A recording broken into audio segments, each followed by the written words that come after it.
Desmond Adams. A successful businessman. Rich, respected. A man who worked hard for everything he owned. But one day he made a choice that shocked everyone.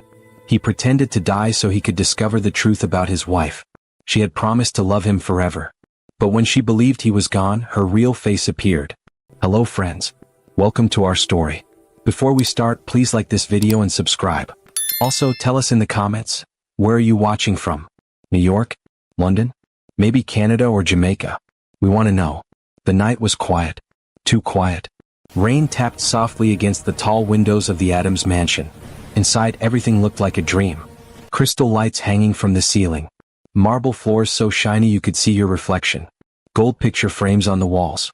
Soft leather chairs that cost more than most people's cars. But that night, in that beautiful house, Desmond Adams felt like the poorest man in the world. He sat in his office on the second floor, staring at a cup of coffee that had gone cold hours ago. He was 45 years old. Strong shoulders. Kind eyes. A calm face that rarely showed emotion. People called him smart. Powerful. A man who could solve any problem. But tonight he couldn't solve the problem in his own heart. Does Monica really love me? The question burned inside him like a fire that wouldn't go out. Monica. His wife. 35 years old, with a smile that could light up any room.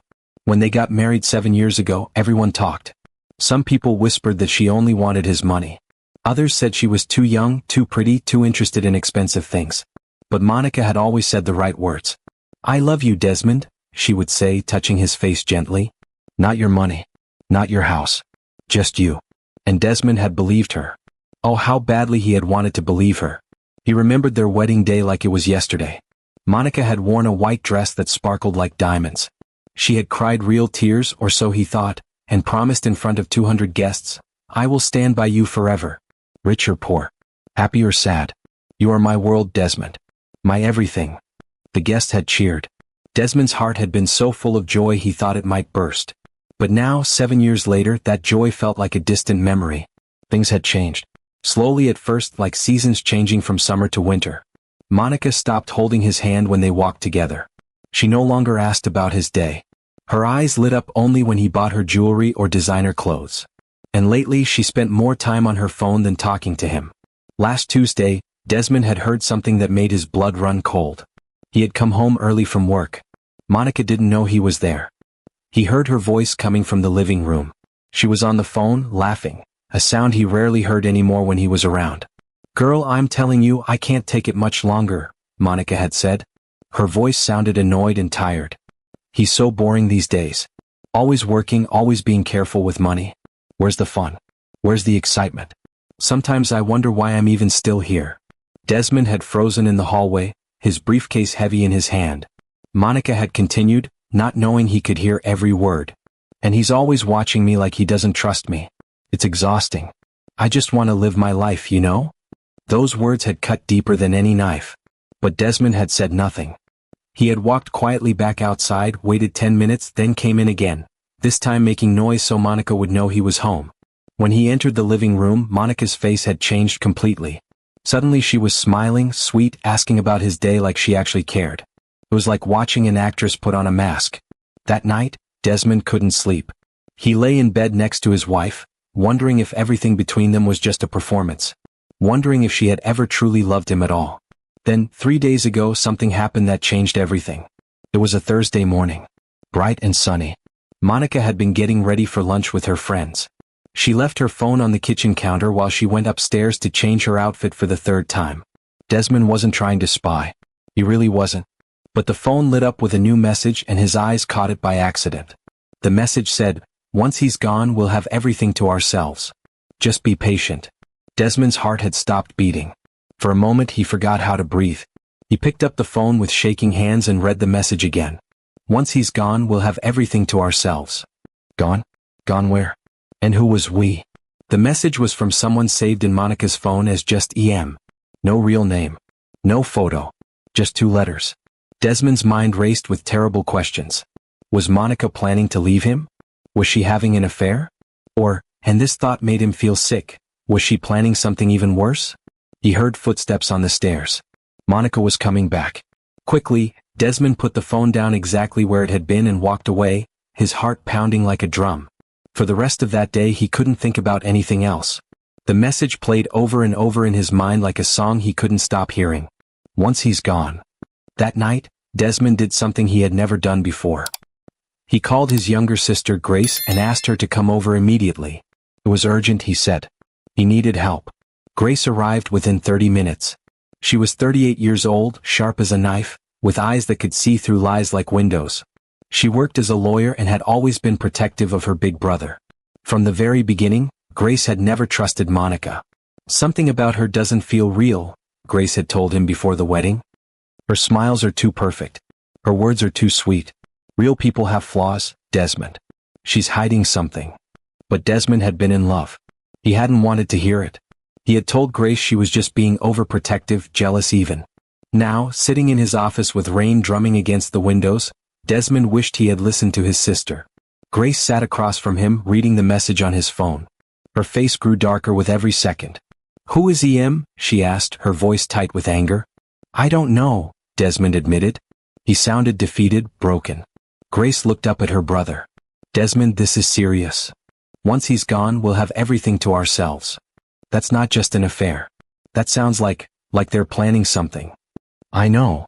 Desmond's voice was barely a whisper. "Have you asked her about it?" "No. If I confront her, she'll just lie.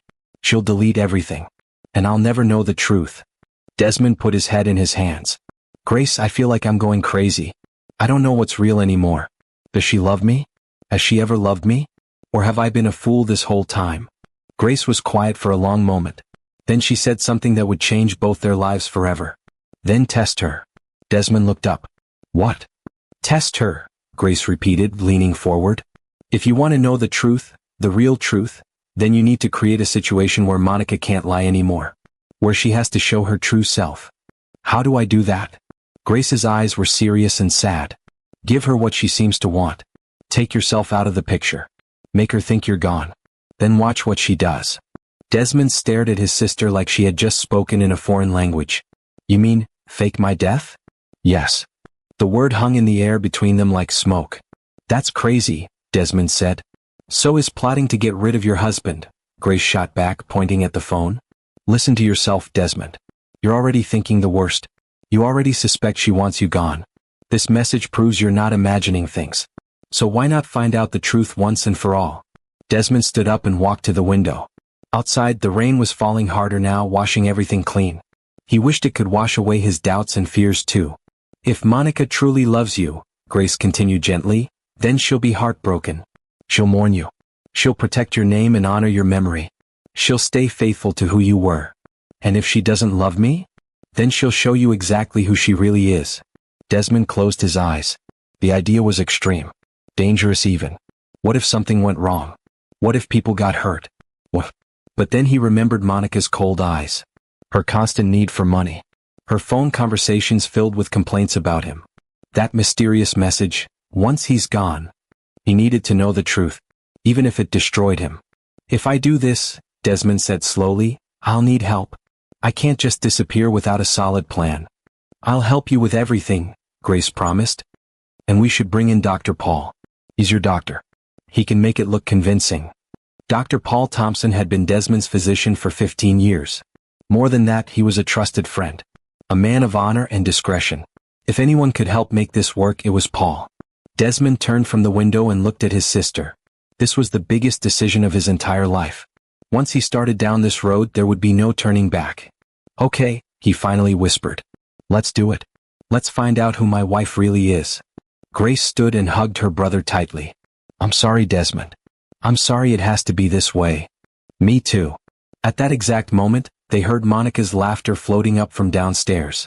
She was on the phone again, her voice light and musical. She sounded happy, carefree, like a woman without a single problem in the world. She sounded like a woman with secrets. And Desmond was about to uncover every single one. The test was about to begin. A test that would expose the truth, shatter lies, and change everything forever. Nobody, not Monica, not Desmond, not even Grace, could imagine what was about to happen next. The next morning, Desmond woke up with a heavy feeling in his chest. He had barely slept. All night long he kept thinking about what he was about to do. Fake his own death. Just thinking those words made him feel strange. Normal people didn't do things like this. Normal people talked to their wives. They went to marriage counseling. They worked things out. But this wasn't a normal situation. And Desmond needed answers that talking couldn't give him. Monica was still asleep beside him, her face peaceful and beautiful. Looking at her now, it was hard to believe she could be planning anything bad. She looked innocent, sweet, like the woman he had fallen in love with all those years ago. But Desmond knew better now. He had learned that people could wear masks. They could smile on the outside while plotting on the inside. He got out of bed quietly and went downstairs. The mansion felt too big and too empty, even though it was filled with expensive furniture and beautiful things. Jason, the driver, was already awake in the kitchen making coffee. "Good morning, sir," Jason said with a warm smile. "You're up early." "Couldn't sleep," Desmond replied honestly. Jason looked at him with concern. "Is everything okay, Mr. Adams?" Desmond wanted to tell him everything. Jason had been loyal for years. He was more than just a driver, he was a friend. But Desmond couldn't involve him. Not yet. The fewer people who knew about the plan, the better. "Everything's fine, Jason. Just work stress," Desmond lied. Jason didn't look convinced, but he nodded and poured Desmond a cup of hot coffee. An hour later, Grace arrived at the mansion. She came through the back entrance so Monica wouldn't see her. They had agreed to keep their meetings secret from now on. Desmond met her in his office and closed the door. "I brought someone," Grace said. Behind her, Dr. Paul Thompson walked in. He was 50 years old, with gray hair and kind eyes behind wire-rimmed glasses. He had been Desmond's doctor since Desmond was 30. More importantly, he was someone Desmond trusted completely. "Desmond," Dr. Paul said, shaking his hand. "Grace told me everything. Are you sure you want to do this?" Desmond took a deep breath. "I need to know the truth, Paul. I can't live like this anymore, always wondering, always suspicious. If Monica loves me, this will prove it. If she doesn't..." He couldn't finish the sentence. Dr. Paul sat down looking serious. "All right. If we're going to do this, we need to do it perfectly. One mistake and the whole thing falls apart." Grace pulled out a notebook. "I've been thinking about it all night. Here's what we need to do."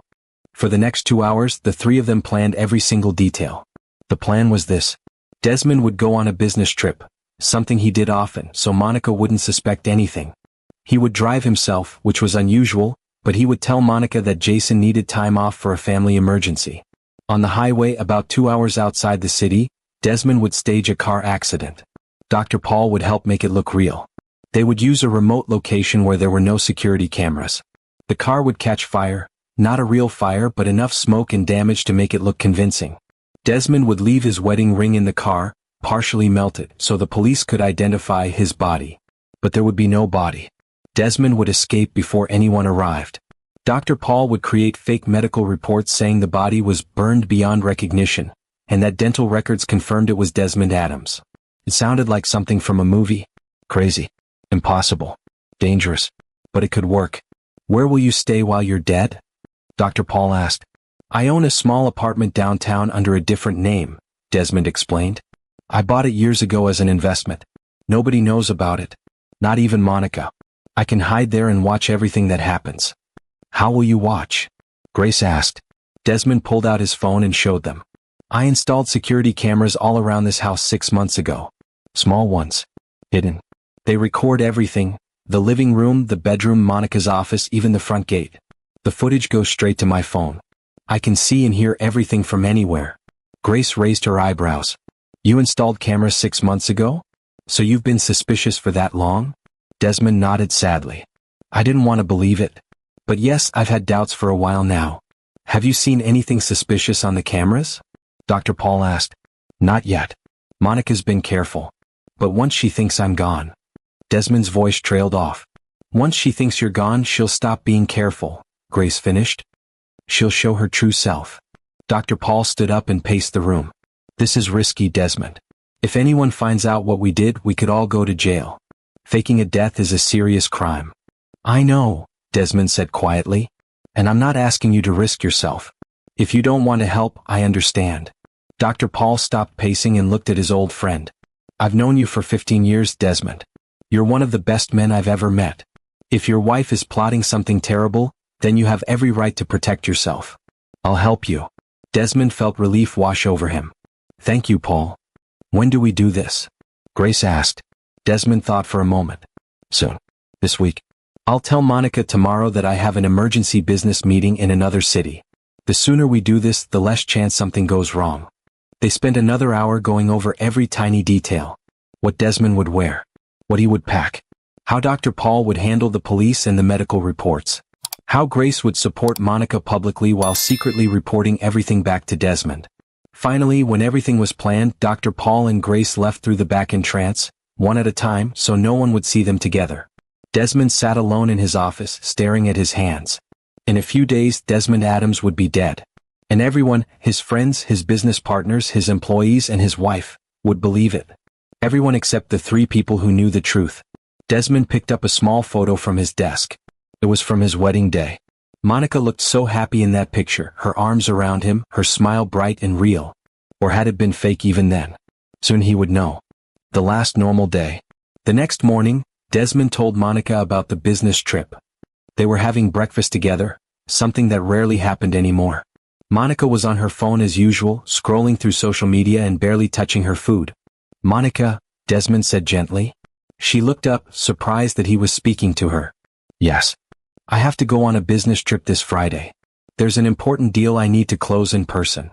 Monica's eyes lit up slightly. "Oh, how long will you be gone?" "Just a few days. Maybe a week." "Okay," Monica said, already looking back at her phone. She didn't ask where he was going or what the deal was about. She didn't seem to care. Desmond felt a sharp pain in his chest. Once upon a time, Monica would have been worried about him traveling. She would have packed his suitcase and kissed him goodbye and told him to call her every night. Now she just said, "Okay," without even looking at him. "I'll be driving myself," Desmond added. "Jason needs time off for a family emergency." This time Monica did look up. "You're driving yourself? That's unusual." "It's fine. I like driving sometimes. Gives me time to think." Monica shrugged. "Whatever you want." Then she stood up, leaving her food half-eaten. "I'm going shopping with Sarah today. I'll need some money." Of course she would. She always needed money. Desmond pulled out his wallet and handed her his credit card without a word. Monica took it, kissed him quickly on the cheek, a kiss that felt cold and empty, and walked away, already texting someone on her phone. Desmond sat alone at the breakfast table, surrounded by luxury and elegance, feeling more lonely than he had ever felt in his entire life. That afternoon, Desmond did something he had been avoiding. He went to his company office to prepare for his death. He called his lawyer, Mr. Harrison, a serious man with sharp eyes and a reputation for being completely trustworthy. "Mr. Harrison, I need to update my will," Desmond said, sitting across from him in the lawyer's office. Mr. Harrison pulled out some papers. "Of course, Mr. Adams. What changes would you like to make? If something happens to me, if I die, I want everything to be frozen for 60 days before anyone can access it. No money. No property. Nothing. For 2 months, everything stays exactly as it is." Mr. Harrison frowned. "That's unusual. May I ask why?" Desmond had prepared for this question. "I want to make sure that if something happens to me, it's clearly an accident and not something else. I want the police to have time to investigate thoroughly." Mr. Harrison's frown deepened. "Mr. Adams, are you in some kind of danger?" "Just being careful," Desmond said with a calm smile. "You know how business is. There are people who would benefit from my death. I want to make sure my wife is protected and that nothing suspicious happens to my estate." This seemed to satisfy Mr. Harrison. "Very wise. I'll draw up the papers immediately." 2 hours later, Desmond signed the new will. Now, if he died, Monica couldn't touch any of his money or property for 60 days. It would give him time to watch her, to see what she would do, to gather evidence. It would also protect him if Monica really was planning something terrible. That evening, Desmond came home to find Monica getting ready for a party. She wore a tight red dress that sparkled under the lights and diamond earrings that he had bought her for their anniversary last year. "Where are you going?" Desmond asked. "Sarah's birthday party. I told you about it last week." Monica looked at him in the mirror while putting on lipstick. "You said you didn't want to come." Desmond didn't remember her telling him about any party, but it didn't matter now. "What time will you be back?" "Late." "Don't wait up." Monica grabbed her purse and walked past him without a goodbye kiss. Desmond watched her leave, hearing the sound of her high heels clicking down the stairs, then the front door closing, then her car driving away. He was alone in the big house. Desmond went to his office and opened his laptop. The security camera footage was right there, showing every room in the house. He could see the empty living room, the quiet kitchen, the bedroom they shared. Soon, very soon, he would be watching these cameras from his secret apartment, seeing everything Monica did when she thought no one was watching. His phone buzzed. It was a text from Grace. "Are you ready for Friday?" Desmond typed back, "As ready as I'll ever be." Grace replied, "It's going to be okay, brother. We'll find out the truth." But what if the truth was worse than he imagined? What if Monica really was planning to hurt him? What if that message, "Once he's gone, we'll have everything to ourselves," meant exactly what it sounded like? Desmond looked at his wedding ring. Gold. Simple. Inside it was engraved, "Forever yours." In 2 days he would leave this ring in a burned car, and the world would think Desmond Adams was dead. And then he would finally see who his wife really was. Friday morning arrived with bright sunshine. It was a beautiful day, the kind of day where nothing bad should happen. But today Desmond Adams would die. At least that's what everyone would believe. Desmond woke up early, his heart beating fast. He looked at Monica sleeping beside him. She looked peaceful, innocent. Part of him wanted to wake her up, tell her everything, ask her to just be honest with him. But he couldn't. He had come too far. He needed to see this through. Desmond got out of bed quietly and took a shower. He dressed in simple clothes, jeans and a blue shirt. He packed a small bag with just a few things. Some clothes, his laptop, and a phone that Monica didn't know about. When he came downstairs, Monica was in the kitchen, surprisingly awake. She was making coffee, wearing a silk nightgown. "You're leaving early," she said, not looking at him. "Wanna beat the traffic," Desmond replied. Monica turned around and looked at him. For a moment, just a brief moment, something soft appeared in her eyes. Something that looked almost like concern. "Drive safely," she said. Those were the last words his wife would say to him before he died. "I will," Desmond promised. Then he did something he hadn't done in months. He walked over to her and hugged her tightly. Monica seemed surprised. She stood stiff for a second, then slowly put her arms around him. "I love you, Monica," Desmond whispered into her hair. He meant it. Despite everything, despite all his doubts and suspicions, part of him still loved the woman he had married. "I love you too," Monica said back. But her voice sounded empty, like she was reading lines from a script. Desmond pulled away, grabbed his bag and walked to the door. He turned back one last time to look at his wife. She was already back on her phone, scrolling, the moment already forgotten. Desmond got into his car, a black luxury sedan, and drove away from the mansion. As the house disappeared in his rearview mirror, he wondered if he would ever come back. Would he ever live there again? Would Monica even want him back after all this?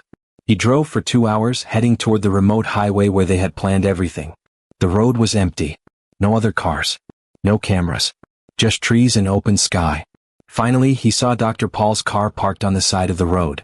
Behind it was a tow truck driven by Marcus, Dr. Paul's cousin, who had agreed to help without asking too many questions. Desmond pulled over and got out. "Ready?" Dr. Paul asked.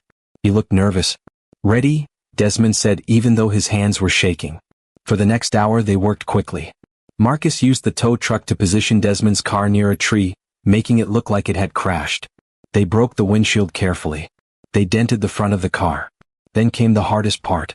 Desmond took off his wedding ring, the ring he had worn every single day for 7 years, and placed it on the driver's seat.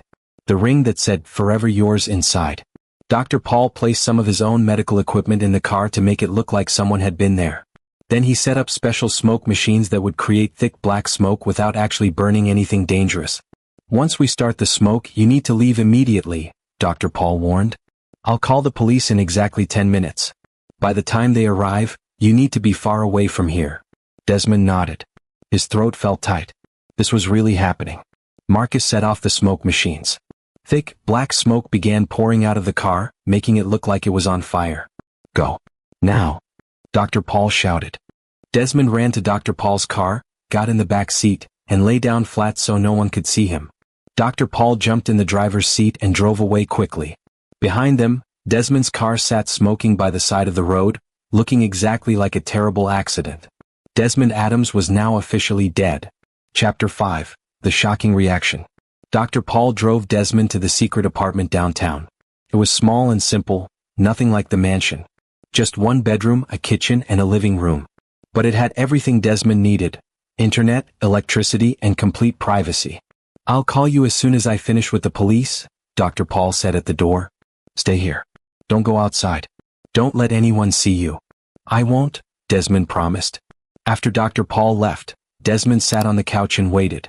His phone, his secret phone that Monica didn't know about, was in his hand. On it, he had the app that connected to all the security cameras in the mansion. He waited. 1 hour passed. Then 2. Then his phone rang. It was Dr. Paul. It's done, Dr. Paul said quietly. The police have declared it a fatal accident. They found the wedding ring. They believe it's you. I'm so sorry, Desmond, but your wife has been informed.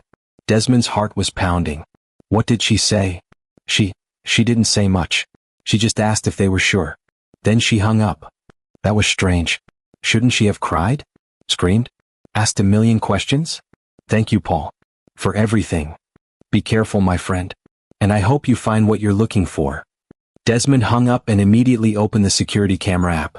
He clicked on the camera in the master bedroom. There was Monica, sitting on the bed, alone. Desmond held his breath, waiting to see her break down in tears, waiting to see her grief. But what he saw instead made his blood turn to ice.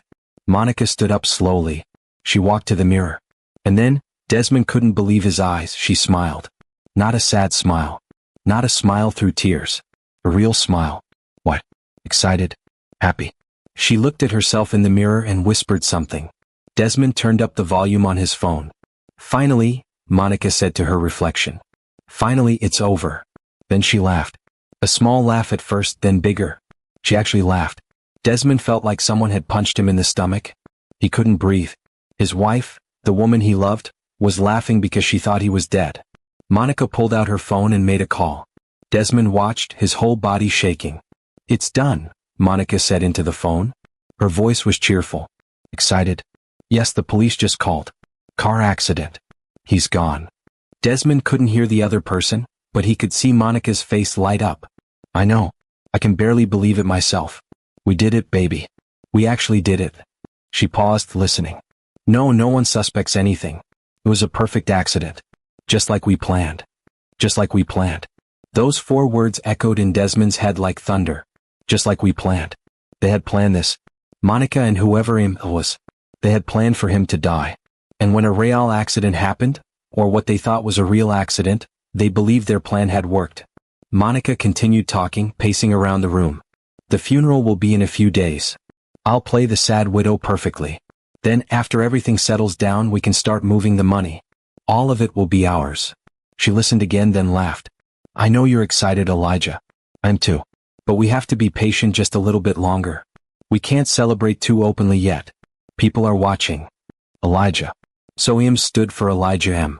And from her words, Desmond could tell, this was someone close. Someone who knew him. I'll see you tomorrow, Monica said sweetly. I love you too. Bye, baby. She hung up and literally jumped on the bed, kicking her feet in the air like a happy child. Desmond's wife was celebrating his death. He turned off the phone and sat in complete silence. The small apartment felt like a prison. Outside, the sun was setting, painting the sky orange and pink. Such a beautiful evening. But Desmond felt like his whole world had turned dark. Everything he had feared was true. Monica didn't love him. She had never loved him. She had been waiting for him to die so she could take everything. And this Elijah, whoever he was in on it too. Grace called an hour later. Have you seen? She asked quietly. I saw, Desmond said. His voice sounded dead, emotionless. I'm so sorry, brother. She was celebrating, Grace. Laughing. She said, just like we planned. They wanted me dead. Grace was quiet for a moment. Then we need to finish this. We need to expose her completely. Are you strong enough to keep watching? Desmond thought about it. Part of him wanted to stop right now. Part of him wanted to walk into the mansion and reveal himself, just to see the shock on Monica's face. But that wouldn't be enough. He needed evidence. He needed to see exactly how far she would go. He needed the whole world to see who she really was. I'll keep watching, Desmond said firmly. I want to see everything.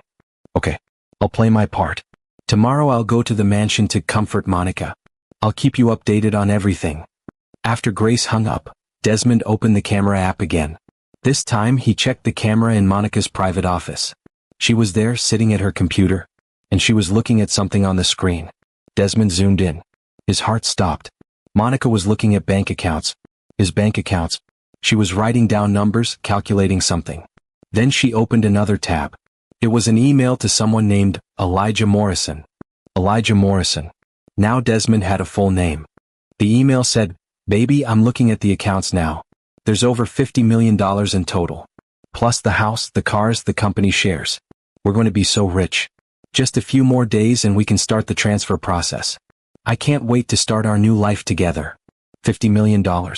That's what his life was worth to her. That's what their 7 years of marriage meant. Desmond felt hot tears running down his face. He didn't try to stop them. He just sat there in that small apartment watching his wife plan to steal everything he had worked for, everything he had built.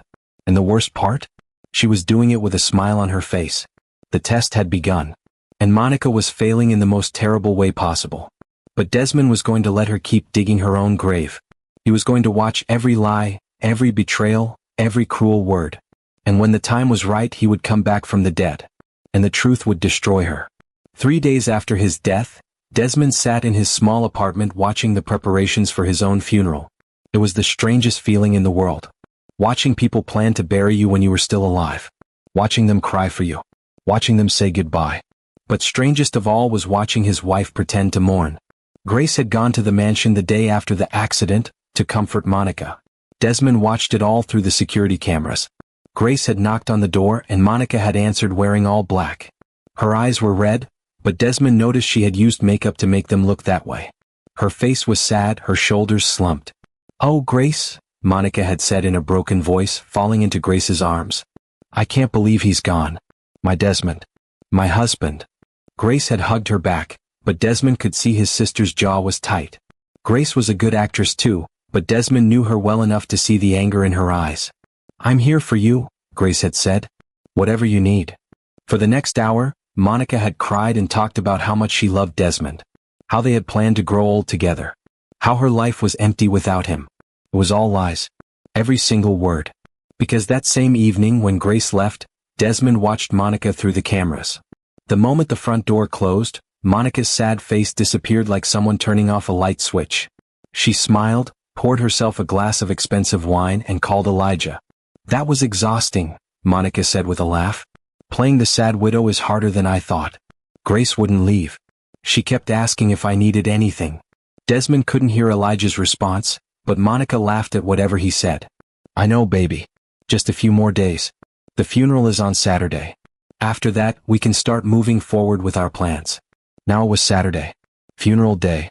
Desmond sat in his apartment, dressed in old sweatpants and a t-shirt, watching his own funeral on his phone through the cameras he had hidden near the funeral home entrance. Hundreds of people came. Business partners. Friends. Employees from his company. Even people he barely knew. They all wore black. They all looked sad. And in the front, dressed in an elegant black dress with a veil covering her face, was Monica. She played her part perfectly. Desmond watched as she walked slowly to his casket. Empty, of course, since there was no body. She placed her hand on it and her shoulders shook like she was crying. People around her whispered comforting words. They touched her shoulder. They told her how sorry they were. Grace stood beside Monica, supporting her. But every few minutes, Grace would glance at the hidden camera, and Desmond knew she was thinking of him watching all this. The pastor spoke about Desmond's life.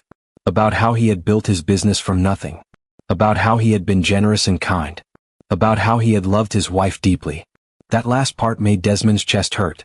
He had loved Monica deeply. That was true. But she had never loved him back. Not really. After the service, people lined up to offer Monica their condolences. She shook every hand. She accepted every hug. She cried gentle tears that she wiped away with a black handkerchief. She was magnificent. If Desmond didn't know the truth, even he would have believed she was heartbroken. But then Desmond noticed something. A man in the crowd. Tall, handsome, wearing an expensive suit. He had dark hair slicked back and a confident smile that didn't quite fit the sad occasion. The man approached Monica, and when he did, something changed in her body language. She stood up straighter. Her fake tears stopped for just a moment. "Mrs. Adams," the man said, taking her hand. "I'm so sorry for your loss. Desmond was a good man." "Thank you," Monica said softly. But Desmond saw it, the way her fingers squeezed the man's hand just a little longer than necessary. This was Elijah. It had to be. Desmond leaned closer to his phone screen, studying the man. Elijah Morrison. The man his wife loved. The man she had planned to steal everything with. He looked successful. charming. The kind of man who knew he was handsome. And the way he looked at Monica, even here at a funeral surrounded by people, there was something hungry in his eyes. After Elijah walked away, Monica watched him go. Just for a second, a small smile appeared on her lips before she caught herself and put her sad mask back on. Desmond felt sick to his stomach. The funeral ended. People slowly left. Monica climbed into a black car with Grace, heading back to the mansion. Desmond switched to the mansion cameras and waited for them to arrive. The mask comes off. Monica and Grace arrived at the mansion an hour later. Several people had come back to the house for a small gathering, something traditional after funerals. The house was filled with quiet conversations. People ate small sandwiches and drank coffee. They shared memories of Desmond. They told Monica how strong she was being. Monica played her role beautifully, moving from group to group, thanking everyone for coming, dabbing at her eyes with tissues. But Desmond noticed something. Every few minutes, Monica would check her phone. She would type something quickly, then put it away with a small smile before anyone noticed. The gathering lasted for 3 hours. Finally, the last person left. Grace stayed behind, helping Monica clean up. "You should rest," Grace told Monica. "You've had a long day." "You're right," Monica said with a tired smile. "Thank you for everything, Grace. I don't know what I would do without you." Grace hugged her. "That's what family is for. Call me if you need anything." After Grace left, Monica stood at the door for a moment, making sure she was really gone. Then she closed the door, locked it, and leaned against it with a huge sigh. Through the camera, Desmond watched his wife's face transform. The sadness melted away. The tiredness disappeared. Instead, Monica's face lit up with excitement and relief. She kicked off her black high heels and actually danced, yes, danced, across the living room floor in her funeral dress. "Finally," she said out loud to the empty house. "Finally, they're all gone." She grabbed her phone and immediately called someone. From her first words, Desmond knew it was Elijah. "Baby. Everyone just left." "Oh my God, that was exhausting." Monica flopped onto the expensive leather couch, the same couch where she and Desmond used to watch movies together. She listened for a moment, then laughed. "I know. I saw you there. You looked so handsome in that suit. I wanted to kiss you right there in front of everyone." Desmond's hands clenched into fists. "The performance?" Monica continued. "Oh, I think I deserve an award. You should have seen me crying. Even I almost believed myself." She laughed again, clearly proud of her acting. "When can you come over?" Monica asked, her voice turning sweeter. "I miss you. This house is so big and empty now." "Well, it's always been empty. Desmond was barely here anyway. Always working, always busy. Never paying attention to me." That wasn't true. Desmond had always made time for Monica. He had taken her on vacations, bought her gifts, tried to make her happy. But apparently none of that mattered. "Tomorrow night?" Monica said. "Yes, perfect. Grace won't come by that soon. She'll think I need space to grieve." She rolled her eyes. "Grieve? As if." She was quiet for a moment, listening. "The money? Yes, I've been looking into it. There's a lot, Elijah. More than we even thought. 50 million in liquid cash and investments. Plus the mansion is worth at least 20 million. The cars, the jewelry, the company shares. Baby, we're going to be richer than we ever dreamed." She paused again. "His lawyer said something about the will being frozen for 60 days. Some weird clause Desmond added recently. But that's fine. It just means we have to wait a little bit. 60 days is nothing compared to the 7 years I've spent playing the loving wife." 7 years. Their entire marriage. All of it had been fake for her. Desmond felt tears running down his face again, but he didn't wipe them away. He just kept watching. "I love you too," Monica said sweetly. "See you tomorrow night. Wear that cologne I like." She made a kissing sound into the phone and hung up. Then Monica stood up, stretched like a cat, and walked to the bar. She poured herself a large glass of champagne, the expensive kind that Desmond had been saving for a special occasion. She raised the glass to the air. "To freedom," she said to herself. "To money. And to the end of the most boring marriage in history." She drank the entire glass in one go. Then she went upstairs to the bedroom, their bedroom, and started going through Desmond's things. She pulled out his expensive watches and laid them on the bed. She opened his closet and ran her hands over his suits. "I can sell these," she muttered to herself. "Rich people love buying dead people's things. I'll say it's too painful to keep them." She laughed at her own cleverness. Desmond couldn't watch anymore. He closed the app and threw his phone onto the couch. He sat there in the dark apartment, feeling completely hollow inside.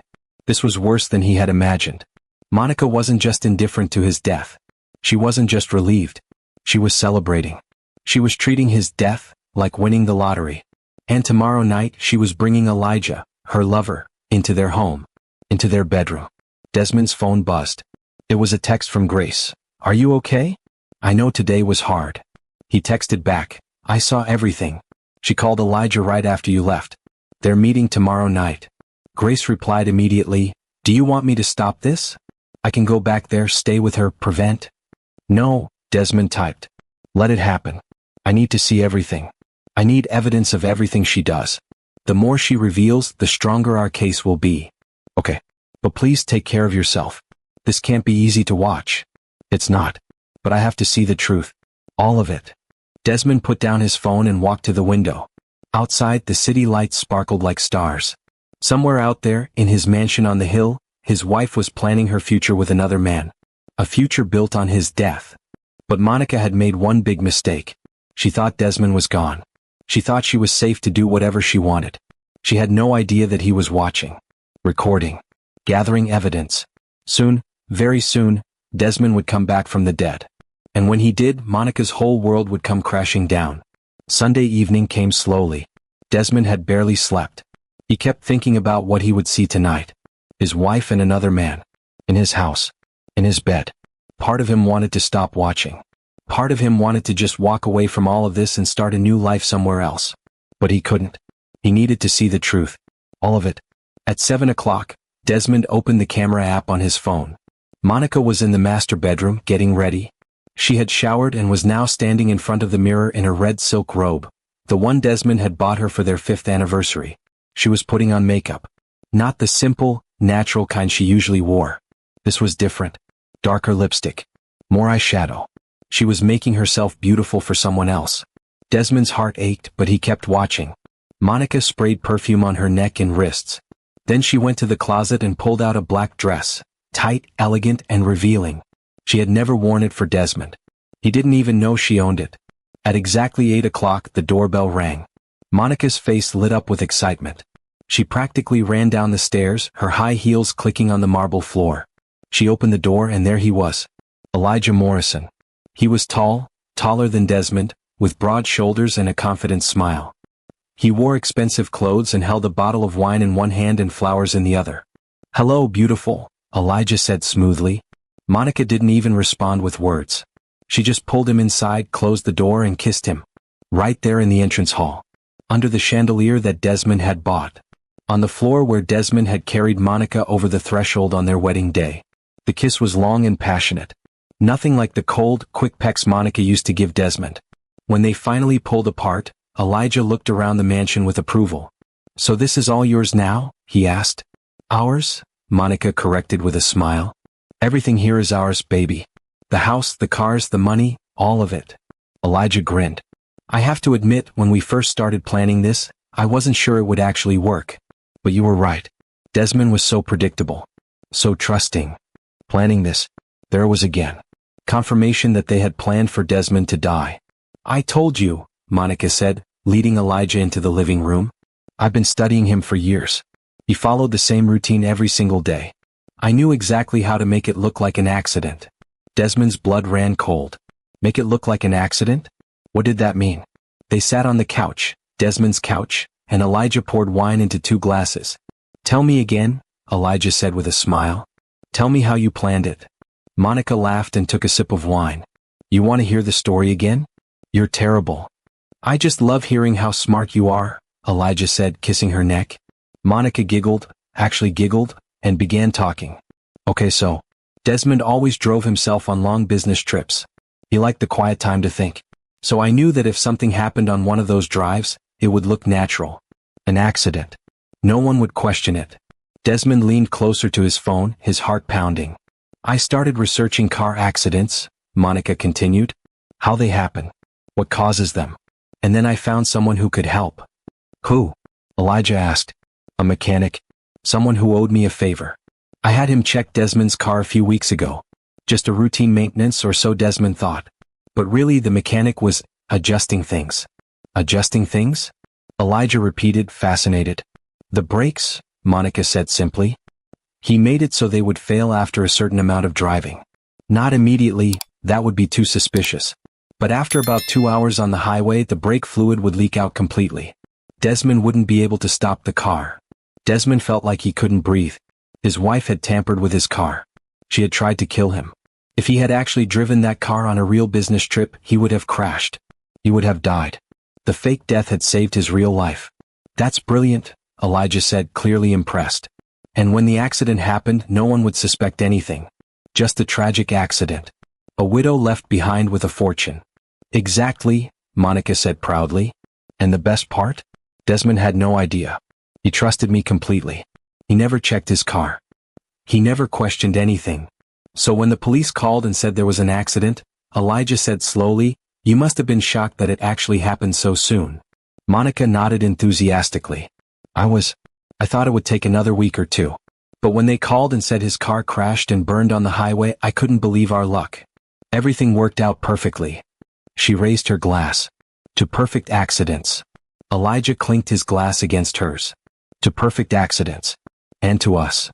They drank, and then Elijah set down his glass and looked at Monica seriously. "So when can we start moving the money?" he asked. 60 days, Monica said with a sigh. His stupid lawyer said the will has some kind of freeze on it. Everything is locked for 60 days. Desmond must have added that clause recently. Maybe he was getting paranoid. "Can we break the freeze?" Elijah asked. "I don't think so. Not without raising suspicion. But it's fine. 60 days will go by fast. And in the meantime," Monica smiled wickedly, "we can start planning our new life together." "Where do you want to go?" Elijah asked, pulling her closer. "Somewhere far away. Maybe Europe. Paris maybe. Or Italy. Somewhere we can live in luxury and never think about this boring city again." "What about Desmond's sister, Grace?" Elijah asked. "Won't she be suspicious if you leave the country so soon?" Monica waved her hand dismissively. "Grace is easy to handle. I'll tell her I need time to heal. That being in this house is too painful. She'll understand. She might even encourage me to travel." "You're so smart," Elijah said admiringly. "I know," Monica replied with a confident smile. Desmond wanted to throw his phone across the room. He wanted to scream. His wife hadn't just been unfaithful. She hadn't just waited for him to die. She had actively tried to murder him. She had sabotaged his car. She had planned his death. And now she was sitting in his house, drinking his wine, celebrating with her lover. "There's one more thing we need to discuss," Elijah said, his tone becoming more serious. "What?" Monica asked. "The company. Desmond's company. It's worth millions. But you can't run it alone. You don't know anything about business." Monica frowned. "I know. I've been thinking about that." "I have a solution," Elijah said smoothly. "Sell it. Sell the whole company. There are plenty of people who would pay top dollar for a successful business like Desmond's. We could make at least 30 or 40 million from the sale alone." "Sell the company Desmond built?" Monica said thoughtfully. "That feels final." "That's the point," Elijah said. "We need to close this chapter completely. Sell everything. The company, this house, the cars. Turn it all into cash. Then we disappear and start fresh somewhere else. New names, new lives. No connections to Desmond Adams at all." Monica thought about this for a moment, then slowly smiled. "You're right. Let's burn it all down and start over." "That's my girl," Elijah said, kissing her. They talked for another hour about their plans. Where they would live. What they would buy. How they would spend Desmond's money. They talked about Desmond like he was nothing. Like he had been just an obstacle in their path. A problem they had solved. Finally, around 11 o'clock, Monica stood up and took Elijah's hand. "Come on," she said with a playful smile. "Let me show you the bedroom." Desmond closed the app immediately. He couldn't watch that. He wouldn't. He sat in the dark apartment, shaking with rage and pain. His wife had tried to kill him. She had sabotaged his car, hoping he would crash and die. And when she thought her plan had worked, she invited her lover into their home to celebrate. But there was something Monica didn't know. Something that would change everything. The mechanic she mentioned, the one who supposedly adjusted his brakes. Desmond knew all his mechanics. He knew everyone who touched his cars. And he knew for a fact that no one had tampered with them. Which meant Monica had paid someone to sabotage a car. But because Desmond had switched to a different car for his fake death plan, the sabotaged car was probably still sitting in his garage. Evidence. Physical evidence of attempted murder. Desmond grabbed his phone and called Grace immediately. "Grace," he said urgently when she answered. "I need you to do something. Tonight. Right now." "What is it?" Grace asked, hearing the intensity in his voice. "Go to the mansion. But don't go to the front door. Monica has company. Go to the garage. My silver car, the one I usually drive for long trips. I need you to take pictures of the brake system. Every angle. Close up. Everything." "What? What's going on?" "Monica admitted she hired someone to sabotage my brakes. She tried to kill me, Grace. She thought the fake accident was her plan working. That car in the garage is evidence of attempted murder." Grace was quiet for a moment. "Oh my God, Desmond. She really tried to, she actually—" "I know. Can you do it? Can you get those pictures tonight?" Yes, I'll go right now. I'll be careful. Monica won't even know I was there." "Thank you. And Grace? Record everything. If you can get into the house somehow, set up more cameras. I need to document everything she does." "I'll handle it. You just, please take care of yourself. This is getting dangerous." After hanging up, Desmond sat back and took a deep breath. The test was revealing more than he ever imagined. Monica wasn't just disloyal. She wasn't just greedy. She was a murderer. Or at least she had tried to be. And now Desmond had to decide, how far would he let this go before he revealed himself? How much more could he watch before he broke? He looked at his phone. The camera app was still there, ready to show him whatever else Monica and Elijah were doing. But Desmond couldn't bring himself to look. Not tonight. Tonight, he just sat in the darkness, mourning the woman he thought he had married. Mourning the love that had never been real. Tomorrow he would watch again. He would gather more evidence. He would wait for the perfect moment to reveal the truth. But tonight, Desmond just grieved for the life he had lost. Even though he was still alive. Grace moved quickly through the dark streets, her heart pounding. It was past midnight now, and the city was quiet. She drove to the Adams mansion with her headlights off as she got closer, not wanting to attract attention. She parked a block away and walked the rest of the distance, staying in the shadows. The mansion rose before her like a castle, all its windows dark except for one, the master bedroom on the second floor. Grace felt sick knowing what was happening in that room. Her brother's wife in her brother's bed with another man. While everyone thought Desmond was dead and buried. She pushed the thought away. "Focus, Grace. You have a job to do." Grace had a key to the side entrance. Desmond had given it to her years ago for emergencies. She used it now, slipping quietly into the house through the door that led directly to the garage. The garage was huge, big enough for 6 cars. Right now it held 4. Desmond's silver sedan, Monica's red sports car, a black SUV, and a vintage car that Desmond rarely drove. Grace pulled out her phone and turned on the flashlight app, keeping the light low. She walked to the silver sedan, the car Desmond usually drove on long business trips. The car Monica had sabotaged. Grace lay down on the cold garage floor and slid under the car. She had watched enough crime shows to know where the brakes were. She took picture after picture, dozens of them from every angle. Even with her limited knowledge, Grace could see something was wrong. There was a small cut in one of the brake lines.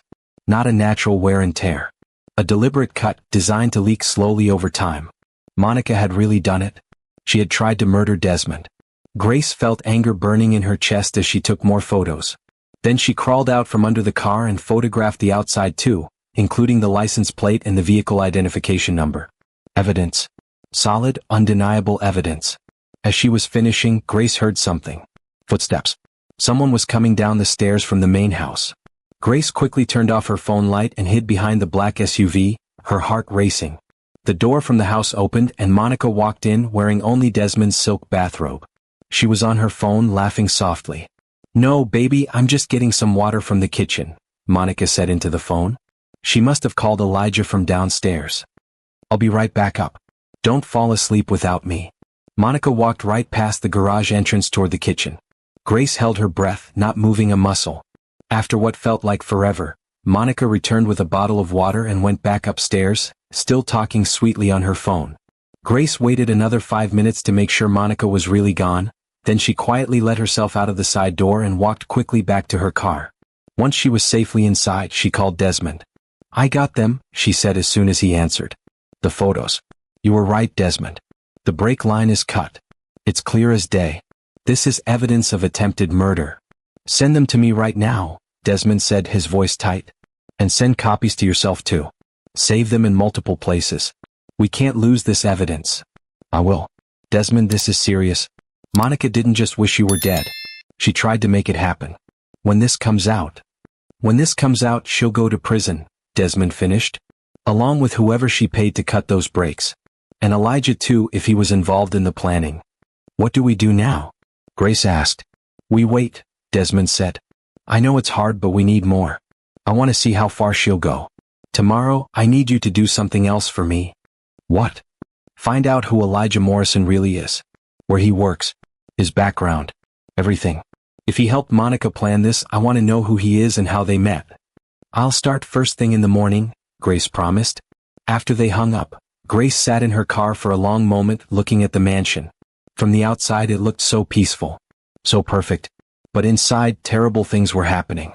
Her brother was alive, but he was living like a ghost, watching his own life fall apart. And his wife, the woman who had promised to love and protect him, had become his worst enemy. Grace started her car and drove home, already planning her next move, the business deal. Over the next 2 weeks, Monica moved fast. Faster than Desmond expected. She wasn't wasting any time pretending to grieve. Every day, Desmond watched through the cameras as Monica made phone calls, sent emails, and met with people. She was selling everything. First, she contacted Desmond's business partner, Mr. Richard Chin, and told him she wanted to sell her shares of the company. I can't run it alone, Monica had told Mr. Chin, tears in her eyes, fake tears Desmond knew. It's too painful. Everywhere I look, I see Desmond. I need a fresh start. Mr. Chin, who was a kind man in his 60s, had felt sorry for her. I understand, Mrs. Adams. Take your time. There's no rush. But Monica had rushed. Within a week, she had arranged to sell her controlling shares for $35 million. The deal would close as soon as the 60-day will freeze ended. $35 million. For a company that Desmond had built from scratch. A company he had poured his heart and soul into for 20 years. And Monica was selling it without a second thought. But that wasn't all. Desmond watched as Monica contacted a real estate agent about selling the mansion. I want to move, Monica told the agent, a sharp woman in a business suit. This house has too many memories. I need something smaller. Simpler. Lies. All lies. Monica didn't want something smaller. She wanted to turn the mansion into cash so she could run away with Elijah. The agent valued the mansion at $22 million. She said she could have it sold within 3 months. Monica had smiled. Perfect. Let's start the process. Desmond felt like he was watching someone tear apart his entire life, piece by piece. And through it all, Elijah was always there. He came to the mansion almost every night now. Sometimes he stayed until morning. They didn't even try to hide it anymore. Why would they? Everyone thought Desmond was dead. Grace had done research on Elijah Morrison, and what she found made Desmond even angrier. Elijah wasn't a successful businessman like he pretended to be. He was a con artist. A professional liar who had been married twice before, both times to wealthy women. Both marriages had ended in divorce, with Elijah walking away with millions. Now he was doing the same thing with Monica. Except this time he didn't have to wait for a divorce. He just had to wait for a death. He's using her, Grace had told Desmond over the phone. Monica thinks they're partners, but Elijah has done this before. He finds rich women, makes them fall in love with him, and then takes their money. So they're using each other, Desmond had replied bitterly. Monica is using me and Elijah is using Monica. It's perfect.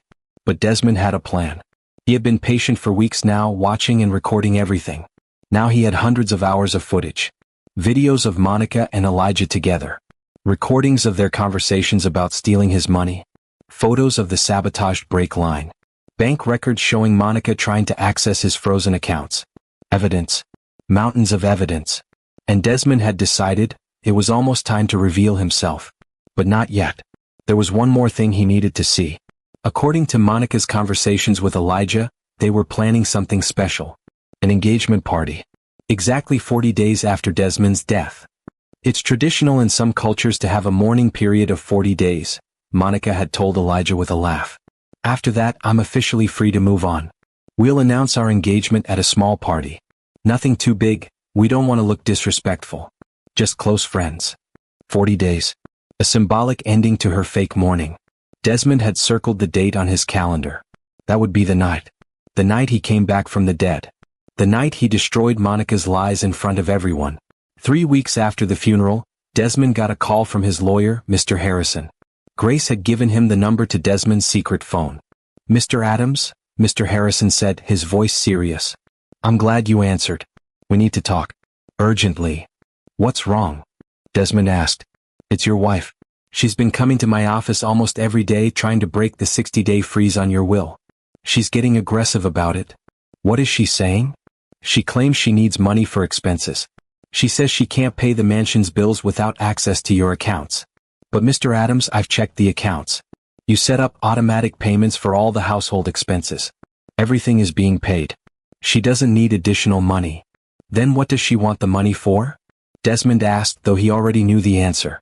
"I believe she wants to access the liquid assets. The cash and investments. She's asked me multiple times about transferring large sums to her personal account." "Have you let her?" "Absolutely not. The will is very clear. Everything is frozen for 60 days from the date of your death. After that, as your widow, she inherits everything according to the terms you set. But until then, I cannot and will not release any funds." "Good," Desmond said firmly. "Don't give her anything. Not a single dollar." "There's something else," Mr. Harrison continued, his voice dropping lower. "Mrs. Adams brought someone with her to the last meeting. A man named Elijah Morrison. She introduced him as a family friend who was helping her with business matters. But the way he spoke, the questions he asked, Mr. Adams, I don't trust him." "What kind of questions?" "He wanted to know exactly how much you were worth. He asked about the company shares, the properties, the investments. He even asked if there were any ways to contest the 60-day freeze. He claimed it was unfair to make a widow wait for her inheritance." Desmond's jaw tightened. "What did you tell him?" "I told him the will is legally binding and cannot be changed. I also told him that I only discuss estate matters with family members, not family friends." He didn't like that. "Thank you for protecting my estate, Mr. Harrison." "Of course. But Mr. Adams, I have to ask, and please understand this is difficult for me, but is there any chance your wife was involved in your accident? The way she's acting, the urgency for money, this man she's brought around. It doesn't seem like normal widow behavior." Desmond paused. Mr. Harrison was smart. He was seeing the truth without even knowing Desmond was alive. "Let me ask you something, Mr. Harrison. If I could prove that someone tried to harm me for money, what would happen to their inheritance?" There was silence on the other end for a moment. "If you could prove attempted murder or conspiracy to murder, the person would be disqualified from inheriting anything. In fact, they would face criminal charges." "Mr. Adams, are you saying?" "I'm saying keep the freeze in place. Don't let Monica or anyone else access my estate. And document every interaction you have with her and Mr. Morrison. Write down everything they say, every question they ask. It might be important later." "I will." "And Mr. Adams? I'm very glad you called. This situation has been troubling me greatly." After hanging up, Desmond felt a small sense of satisfaction. Even people who didn't know the truth were starting to see through Monica's act. The 60-day freeze was brilliant. It had been a last-minute decision, something Desmond added to his will just days before his fake death. At the time, he didn't fully understand why he felt the need for it. It was just instinct, a feeling that he needed to protect himself. Now he understood. That instinct had been right. If Monica had immediate access to his money, she would have transferred it all offshore within days. By the time Desmond revealed himself, the money would be gone, hidden in accounts he could never trace. But the freeze stopped her. It forced her to wait. And waiting made her desperate. And desperate people made mistakes. Monica was making mistakes now. Bringing Elijah to the lawyer's office. Asking suspicious questions. Moving too fast with selling the company and the house. She thought she was being smart, but she was actually building her own prison brick by brick. And Desmond was counting every brick. The days passed slowly for Desmond. Each morning, he woke up in the small apartment that had become his prison. Each day, he watched Monica through the cameras, seeing her live the life she had always wanted. A life without him. Monica had changed. Without Desmond around, she became a different person. She laughed more. She smiled more. She seemed lighter, freer, happier. It hurt to watch. But Desmond kept watching anyway. He saw her redecorate the bedroom, taking down photos of their wedding and replacing them with modern art. She threw away his clothes, his books, his favorite coffee mug, erasing him from the house piece by piece. She went shopping almost every day, buying new clothes, new jewelry, new furniture. She spent money like water, using the credit cards that were still active for household expenses. And every night, Elijah came over. They would have dinner together, expensive dinners with wine and candles. They would sit on the balcony and talk about their future. They would make plans. "I'm thinking we should go to Paris first," Monica said one evening. Desmond watched through the balcony camera as she leaned against Elijah's shoulder. "I've always wanted to live in Paris." "Paris it is," Elijah agreed, kissing her forehead. "We can buy an apartment near the Eiffel Tower. Wake up every morning to that view. With Desmond's money, we can buy 10 apartments if we want," Monica laughed. They talked about Desmond like he was a bank account, not a person. Not someone who had loved Monica with his whole heart. Just money. Grace visited Desmond every few days, bringing him food and updates. She looked tired and sad, pretending to support Monica while knowing the truth was draining her. "I can't stand being around her," Grace admitted one afternoon, sitting in Desmond's small apartment. "Every time she cries those fake tears or talks about how much she misses you, I want to scream the truth. I want to tell everyone what she really is." "Soon," Desmond promised. "Just a few more weeks. The engagement party is in 10 days. That's when we end this." "Are you ready?" Grace asked, studying her brother's face. He looked thinner now, with dark circles under his eyes. "Desmond, this has taken a toll on you. Maybe we should just go to the police now. We have enough evidence." "No," Desmond said firmly. "I want everyone to see. Not just the police. I want her friends, her family, Elijah's face when I walk into that room. I want it all to be public. She humiliated me by pretending to love me for 7 years. Now everyone will see who she really is." Grace nodded slowly. "Okay. Then let's make sure everything is perfect." They spent the next hour going over the plan. Grace would attend the engagement party, of course. She would bring a camera crew, telling Monica it was to record the happy occasion. But really, it would capture Desmond's return. Dr. Paul would be there too, ready to provide the medical documentation proving that Desmond's death had been faked with his help. His testimony would be crucial. And Desmond's lawyer, Mr. Harrison, would arrive with police officers, ready to freeze Monica's assets permanently and file criminal charges. Everything was planned. Every detail accounted for. "The invitations went out yesterday," Grace told Desmond. "Monica invited about 50 people. Close friends, some business associates, a few distant relatives. She's calling it a celebration of new beginnings." "A celebration of new beginnings?" Desmond repeated bitterly. "More like a celebration of my death." "She also hired a party planner," Grace continued. "The whole thing is going to be at the mansion, in the ballroom. She's spending thousands of dollars on decorations, catering, music, all being charged to your accounts as memorial expenses." Desmond shook his head in disbelief. "She's throwing a party to celebrate her engagement to another man, and she's using my money to pay for it." "That's not all," Grace said quietly. "I saw the dress she bought. It's white, Desmond. She's wearing white to her engagement party. Like a bride." Desmond felt his hands curl into fists. Monica was mocking everything they had shared. Their marriage, their vows, their life together. But soon, very soon, the mockery would end. The engagement party begins. The night of the party arrived. It was exactly 40 days since Desmond's death. A warm Saturday evening with clear skies and a full moon. Desmond sat in his apartment, dressed in a sharp black suit, the same suit he had worn to his own wedding. He wanted Monica to remember that day. Remember the promises she had made. Remember what she had destroyed. Grace called him at 7 o'clock. "The party is starting. People are arriving. Are you ready?" "I'm ready," Desmond said, his voice steady despite his racing heart. "Dr. Paul is here with me. The police are waiting outside in unmarked cars. Mr. Harrison has all the documents. Everything is set." "How does Monica look?" Desmond asked. Grace was quiet for a moment. "She looks beautiful. And happy. Happier than I've ever seen her. She's glowing, Desmond. She really thinks she's won." "Good," Desmond said coldly. "That will make the fall even harder." Through his phone, Desmond watched the security camera feeds. The ballroom of his mansion had been transformed. White flowers everywhere. Candles on every table. Soft music playing from a string quartet. Guests filled the room, all dressed elegantly. They held champagne glasses and chatted pleasantly. Most of them looked slightly uncomfortable. After all, it was a bit soon for the widow to be celebrating. But they came anyway, probably out of curiosity. And there, in the center of it all, stood Monica in her white dress. It was elegant and flowing, with diamonds sewn into the fabric that caught the light. She looked like a princess. Her hair was styled in soft curls, and she wore the diamond necklace Desmond had given her for their 5th anniversary. She was using everything he had given her to celebrate replacing him. Next to her stood Elijah, looking confident and handsome in a designer suit. He had his arm around Monica's waist, and they were both smiling as guests congratulated them.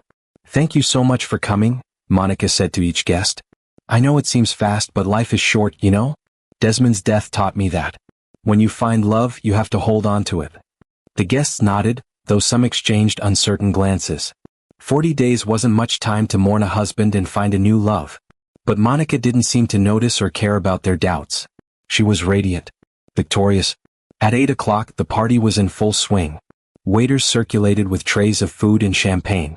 The string quartet played soft, romantic music. People laughed and talked. Then the music stopped. Monica stepped up to a small stage at the front of the ballroom, with Elijah beside her. "Everyone, can I have your attention, please?" Monica said into a microphone. Her voice was sweet and clear. The room went quiet. All eyes turned to her. "First of all, thank you all for being here tonight," Monica began. "I know that some of you might be wondering if this is too soon. It's only been 40 days since I lost my husband, Desmond." She paused, and Desmond saw her dab at her eyes with a handkerchief. Even now she was performing. "Desmond was a good man," Monica continued. "He gave me a comfortable life. But I have to be honest with you all. Our marriage wasn't perfect. We had grown apart over the years. We were more like roommates than husband and wife. When he died, I felt relief. And that relief came with guilt." Some people in the audience shifted uncomfortably. This was more honesty than they expected. "But then I met Elijah," Monica said, turning to smile at him. "Actually, I've known Elijah for a while. He was one of Desmond's business associates. And after Desmond passed, Elijah was there for me. He helped me through the grief. He listened to me. He understood me in ways that Desmond never did." Desmond watched from his apartment, his blood boiling. Monica was rewriting their history, making it sound like their marriage had been bad, like she had been unhappy, like Desmond had been the problem. "Elijah and I fell in love," Monica said, taking Elijah's hand. "And I know it's fast. I know people will talk. But I've learned that life is too short to waste. So tonight, I'm happy to officially announce our engagement." The room erupted in polite applause, though it wasn't very enthusiastic. People were clearly uncomfortable. Elijah took the microphone. "Thank you all for supporting us. I know this situation is unusual, but Monica and I have something special. And we wanted to share this moment with the people who matter most." He pulled Monica close and kissed her. Right there, in front of everyone in Desmond's house at a party paid for with Desmond's money. The applause was even weaker this time. Grace, standing near the back of the room, pulled out her phone and sent Desmond a text. "Are you watching this?" Desmond texted back, "Every second. Tell me when you're ready." Grace replied, "Give me 5 more minutes. Let her enjoy her moment. The fall will be sweeter." Those 5 minutes felt like hours to Desmond. He watched as Monica and Elijah moved through the crowd, accepting congratulations. He watched as they laughed and toasted with champagne. He watched as they posed for photos, Monica's left hand prominently displayed with a huge engagement ring. An engagement ring that Elijah had probably bought with money he planned to steal from Monica later. Finally, Grace texted, "Now. Come now." Desmond stood up, straightened his suit jacket and picked up his car keys. It was time to come back from the dead. The return. Desmond drove through the city streets, his heart pounding with every mile. The closer he got to the mansion, the more real this became. He had been dead for 40 days. And now he was about to walk back into his own life. He pulled up to the mansion gates. The guard on duty, a young man named Marcus who had worked for Desmond for 2 years, looked at the car approaching and stood up to check the driver. When Marcus saw Desmond's face through the windshield, he froze. His eyes went wide. His mouth dropped open. "Good evening, Marcus," Desmond said calmly through the window. "And Mr. Adams?" Marcus stammered, his face going pale. But you're dead. We went to your funeral."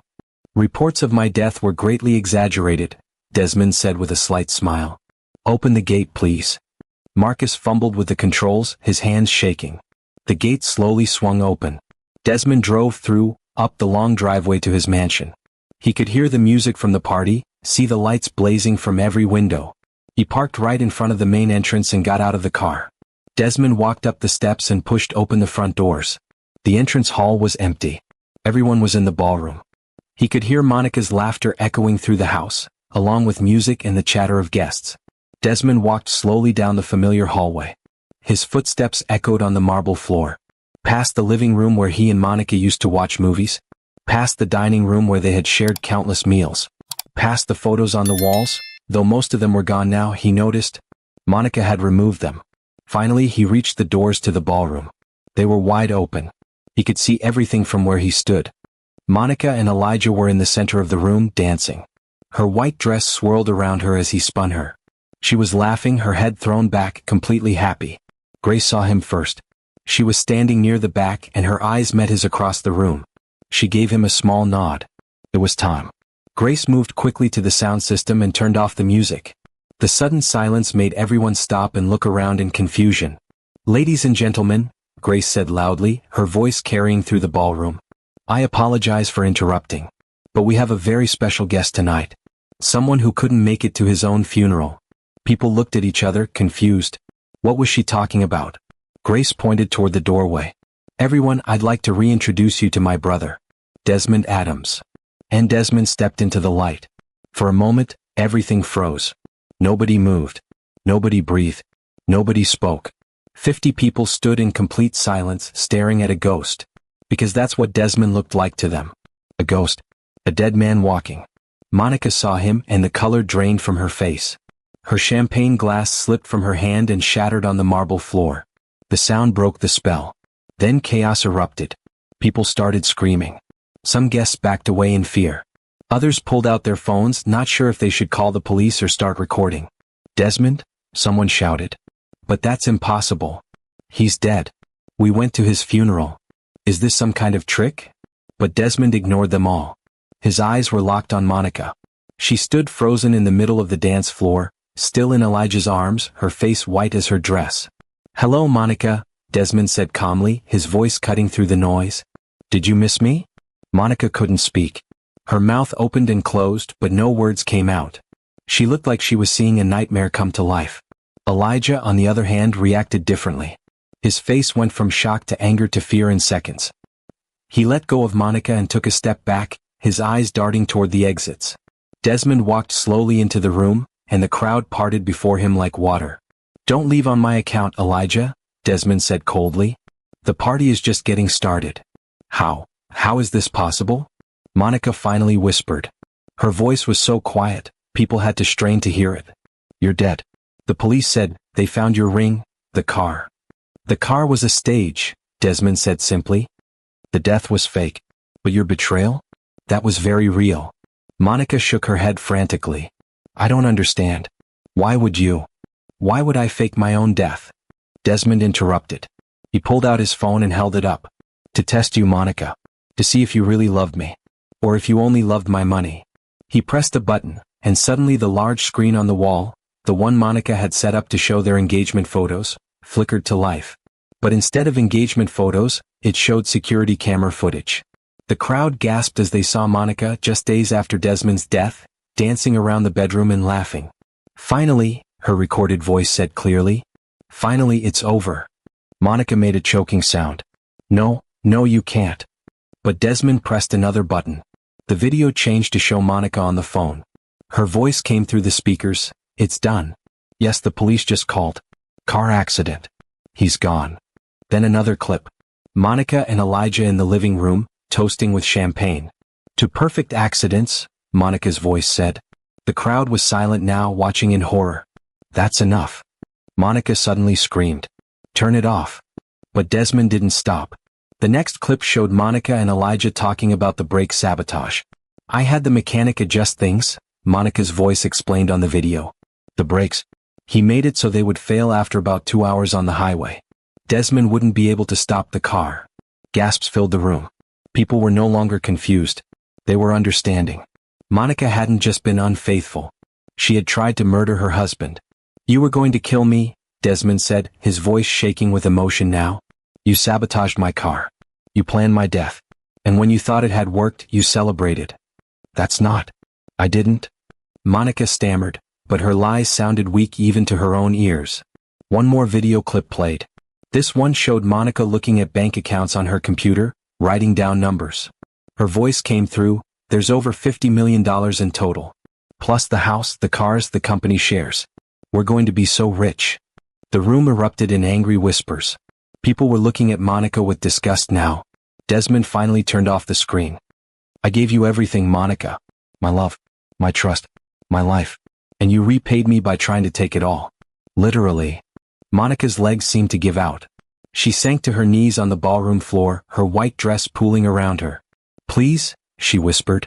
Please, Desmond. I can explain. Explain what? Desmond demanded, his voice rising. Explain how you hired someone to cut my brake lines? Explain how you planned to steal $50 million? Explain how you brought your lover into our home, into our bed, days after you thought I was dead. Tears were streaming down Monica's face now. Real tears for once. But they weren't tears of sadness. They were tears of fear. Fear of being caught. Fear of losing everything. It wasn't supposed to be like this, Monica sobbed. I wanted to be free.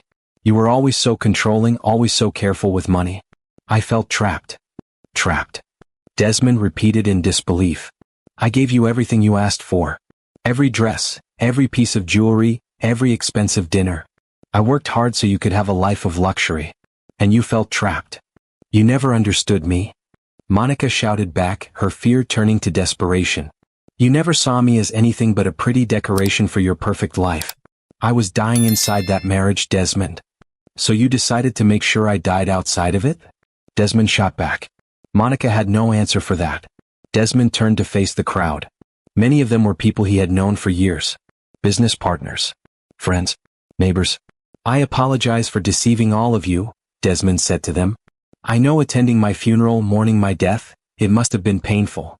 And I'm sorry. But I needed to know the truth about my wife. And now you all know it too. He turned back to Monica, who was still on her knees, crying. You wanted my death so badly, Monica. You planned it. You celebrated it. You tried to profit from it. But I came back. Not for revenge. But for justice. At that moment, the ballroom doors opened and several police officers walked in, led by Detective Sarah Rodriguez. Desmond Adams? Detective Rodriguez said, though she was clearly shocked to see him alive. That's me, Desmond confirmed. We received a call about attempted murder, the detective said, looking confused. That's correct. Desmond handed her a folder. In there you'll find evidence of conspiracy to commit murder. Security camera footage, audio recordings, and photographs of my car with sabotaged brake lines. My wife, Monica Adams, hired someone to cut my brakes, intending to cause a fatal accident. Detective Rodriguez opened the folder and quickly scanned the contents. Her expression hardened. She looked at Monica, then at Elijah, who was trying to slowly back toward an exit. Officers, detain these two, the detective ordered. 2 police officers moved toward Monica. She didn't resist. She just knelt there, crying as they helped her to her feet and handcuffed her. This isn't fair. Monica suddenly screamed. You tricked me, Desmond. You faked your death. That's illegal too. Actually, Mr. Harrison stepped forward from the crowd. Faking one's own death is not illegal if done with proper documentation and if you don't defraud anyone. Mr. Adams coordinated with Dr. Thompson and myself to ensure everything was done legally. You, on the other hand, committed attempted murder, conspiracy to commit fraud, and embezzlement. Monica's face crumbled. She had no defense left. The officers then moved toward Elijah, who tried to run. But he didn't get far. 2 officers grabbed him at the doorway. I didn't do anything. Elijah protested. I didn't know about the brakes. That was all her. Really? Desmond said coldly. He played another video clip on the screen. This one showed Elijah and Monica planning how to sell the company and hide the money offshore. Elijah's voice came through clearly. We need to close this chapter completely. Sell everything. Turn it all into cash. Then we disappear. Elijah's face went pale. He stopped struggling. Elijah Morrison, Detective Rodriguez said, you're under arrest as an accomplice to fraud and conspiracy. You have the right to remain silent. As the detective read them their rights, the party guests stood in stunned silence. Some were filming on their phones. Others were whispering to each other. All of them were witnessing the most dramatic party they had ever attended. Monica looked at Desmond one last time as the officers led her toward the door. Her mascara was running down her face, her white dress was dirty from kneeling on the floor, and her expensive engagement ring caught the light. I did love you once, she said quietly. In the beginning. I really did. Desmond looked at her. This woman he had married 7 years ago, this woman he had trusted with his heart and his life. No, Monica, he said sadly. You loved the idea of me. The mansion. The money. The status. But you never loved me. If you had, you wouldn't have been able to do what you did. Monica opened her mouth to respond, but no words came out. What could she say? He was right. The police led her out of the ballroom. Elijah was taken out through another door, still protesting his innocence. And just like that, it was over. After the police left with Monica and Elijah, the ballroom remained silent for a long moment. 50 guests stood frozen, not sure what to do or say. Then someone started clapping. Slowly at first. Then others joined in. Soon the entire room was applauding. Desmond stood there, overwhelmed. He hadn't expected this. He thought people might be angry at him for the deception. But instead they were supporting him. That was the bravest thing I've ever seen, said Mr. Chin, Desmond's business partner, stepping forward. He was an older man with kind eyes. Monica almost stole everything from you. Your company, your fortune, your life. I'm so sorry I didn't see through her act. None of us did, said another guest, a woman who had been Monica's friend. She fooled all of us. I feel sick thinking about how I comforted her at the funeral, telling her everything would be okay.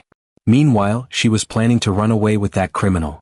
People came up to Desmond one by one, shaking his hand, hugging him, telling him they were glad he was alive. Some apologized for believing Monica's lies. Others said they had always suspected something was wrong but couldn't prove it. Through it all, Grace stood by her brother's side, her arm around his shoulder. After about 30 minutes, the guests began to leave. They had gotten quite a show and now they had stories to tell. By tomorrow morning, the entire city would know what happened. Finally, only Desmond, Grace, and Dr. Paul remained in the ballroom. The room that had been decorated for an engagement party now looked empty and sad. White flowers everywhere, but no celebration. Desmond walked to the center of the dance floor, where Monica had been dancing with Elijah just an hour ago. He looked around at the mansion, his home, that suddenly felt different. Cleaner somehow. Like a poison had been removed. Are you okay? Grace asked softly. Desmond thought about the question. Was he okay? His wife had tried to kill him. She had betrayed him in the worst possible way. She had never loved him. But he was alive. He had his company back. He had his money back. And most importantly, he knew the truth now. I will be, Desmond said finally. It's going to take time. But yes, I'll be okay. Dr. Paul walked over and placed a hand on Desmond's shoulder. What you did took incredible courage. And incredible patience. 40 days of watching that woman celebrate your death. I don't know many people who could have done that. I had to know, Desmond said simply. If I had just confronted her about the message on her phone, she would have lied. She would have denied everything. I would never have known the truth about the sabotage breaks, about Elijah, about all of it. Sometimes the only way to expose a lie is to give it room to grow. Well, it certainly grew, Grace said with a bitter laugh. Monica couldn't help herself. She got greedy and careless. What happens now? Dr. Paul asked. Now? Desmond looked around the ballroom one more time. Now I rebuild. My life. My trust. My future. But first, I need to deal with the legal mess. Monica and Elijah will be charged with attempted murder and fraud. There will be a trial. The media will go crazy. Are you ready for that? Grace asked. Once the story hits the news, you'll be famous. Everyone will want to interview you. The man who came back from the dead to expose his wife. Desmond sighed. I don't want to be famous. I just want justice. And peace. You deserve both, Dr. Paul said firmly. The three of them spent the next hour cleaning up. They threw away the decorations, all those white flowers that Monica had bought with Desmond's money. They packed up the food that hadn't been eaten. They turned off the lights one by one. As they worked, Desmond thought about Monica. Where was she right now? Probably in a police cell, still in her white dress, finally facing the consequences of her actions. Did she regret what she had done? Or did she only regret getting caught? Desmond would probably never know. And maybe it didn't matter. Around midnight, Grace and Dr. Paul finally left. Desmond stood alone in his mansion, truly alone for the first time in 40 days. He walked through the empty rooms, seeing them with new eyes. This house had been a home once, a place full of love and hope. Then it had become a prison of lies. And now it was just a house, empty, waiting to be filled with something new. Desmond went upstairs to the master bedroom, the bed where Monica had slept with Elijah. He couldn't sleep there. Not tonight. Maybe not ever again. Instead, he went to a guest room and lay down on the bed, still wearing his suit. He was exhausted, physically, mentally, emotionally drained. But as he closed his eyes, Desmond felt something he hadn't felt in a long time. Relief. The test was over. The truth was revealed. And he was free. The media storm. By Sunday morning, the story had exploded across every news channel, website, and social media platform in the city. Millionaire fakes death to expose wife's murder plot. Widow's shocking betrayal. The engagement party that ended in handcuffs. Man returns from the dead at his wife's engagement party to her lover. Desmond's phone wouldn't stop ringing. Reporters, journalists, TV producers. Everyone wanted an interview. Everyone wanted to hear the story directly from him. Grace came over early that morning with coffee and newspapers. She spread them across the dining table and together they looked at the headlines.